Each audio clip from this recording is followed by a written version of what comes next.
Hey, Thomas here again with Much Props. Gonna show you how I build some cardboard stuff. Now I'm already in the middle of building an AT-AT walker out of cardboard. Yes, he is mostly made out of cardboard. It's not 100% screen accurate, but I'm just kind of going with it. Cardboard kind of limits the amount of details you can put in at certain sizes, so like the gunners are made out of mechanical pencils, and these are Expo markers with hot glue sticks and the cap off of applesauce. There's another cap off of applesauce. So I've just kind of pieced it together, but like I said, most of the body, it's either cardboard or hot glue sticks. I'm currently working on the legs. So I got the front kind of detailed, and then the back has nothing.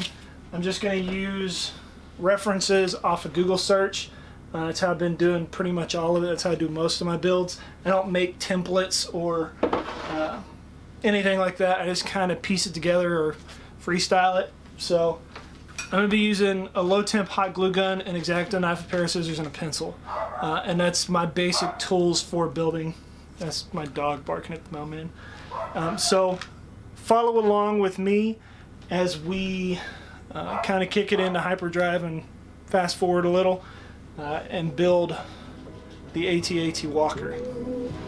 So let's get building.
finished. Now all I have to do is weather it.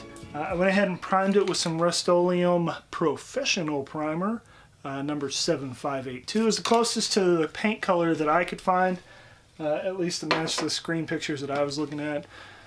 I'm going to weather it, make it look dirty and shot up and all that stuff, so I'll put that in a second video. You may notice when you prime it that there's these little burrs. That's like if you rip a sticker off or the tape off of the box, when you go to paint it, it's going to be rough and have these little things sticking out of it. If you just rub your hand up against it, it'll knock those little burrs off. Same with the little webby stuff that comes off when you're hot gluing, when you pull away. Those really thin ones you can just kind of rub off after it's been painted because they kind of get a little brittle. So there she is, all primed up. I put my dog next to it, and it's like my dog comes up to here on it. Given I have a Chiweenie, but it's a pretty massive prop build, which is typical to what I build. I hope you enjoyed watching this. I hope you learned some new techniques. Maybe you learned how to do the indentions, engravings, just cutting it and then using scissors to widen it and then using the hot glue stick nozzle to put down in there. Those are basically the techniques I use to make them. I literally do exactly what I showed you. I find a picture, use that as a reference point. I may go back and forth between a couple pictures. My first couple times trying to make stuff, it was rough. So I wasted a lot of material, but the more you go into it, like you see me making stuff on the video and it's like I do it in one cut. That's not a second take. It's literally, I'm just looking at it, eyeballing it. A lot of times I even freehand it. So the more you work with a material, the more comfortable you get. And I've worked with cardboard for quite a few years now. So hopefully you'll try and make this, and then your friends are going to give you some... And then they're going to ask you, how'd you make that? You can give them one of these. Much props. Pew, pew, pew, pew, pew.